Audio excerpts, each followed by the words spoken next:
130ኛው የአድዋ ድል መታሰቢያ በዓል ከአኩሪ ታሪክ ወደ ብሩህ አድማስ በሚል መሪ ሀሳብ በተለያዩ ዝግጅቶች ይከበራል። የመከላከያ ሚኒስትር ኢንጂነር አይሻ መሐመድ በዓሉን አስመልክቶ በሰጡት መግለጫ ዳግማዊ አድዋን የሚገልጹ በርካታ ስኬቶች የተመዘገቡበት ዓመት ላይ መገኘታችን 130ኛውን የአድዋ ድል መታሰቢያ በዓልን ልዩ ያደርገዋል ያሉት በዓሉ ለ5 ተከታታይ ቀናት በተለያዩ ዝግጅቶች እንደሚከበር የገለጹት ሚኒስትሯ አድዋ ከኢትዮጵያውያን ባሻገር የመላው ጥቁር ሕዝቦች ድል በመሆኑ ይህንን የሚገልጹ ዝግጅቶች እንደሚኖሩ እወቁ ብለዋል። በክብረ በዓሉ የተለያዩ ሀገራት የጦር መሪዎችና ሚኒስትሮች እንደሚታደሙ አመልክተዋል።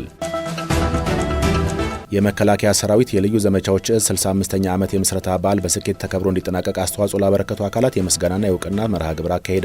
የልዩ ዘመቻዎች እዝ አዛዥ ሌተናል ጀነራል ሹማ አብደታ በዚህ ወቅት እንዳሉት እዙ ላለፉት 65 ዓመታት የሀገርን ሉዓላዊነት በማስከበር ረገድ የማይተካ አስተዋጽኦ አበርክቷል። በልዩ ልዩ ወታደራዊ ትዕይንቶች ሲከበር የቆየው የምስረታ በዓል የእዙን የጀግንነት ታሪክ ለወጣቱ ትውልድ ያስተላለፈበትና አንድነታችንን ያጠናከርንበት ሆኗል ያሉት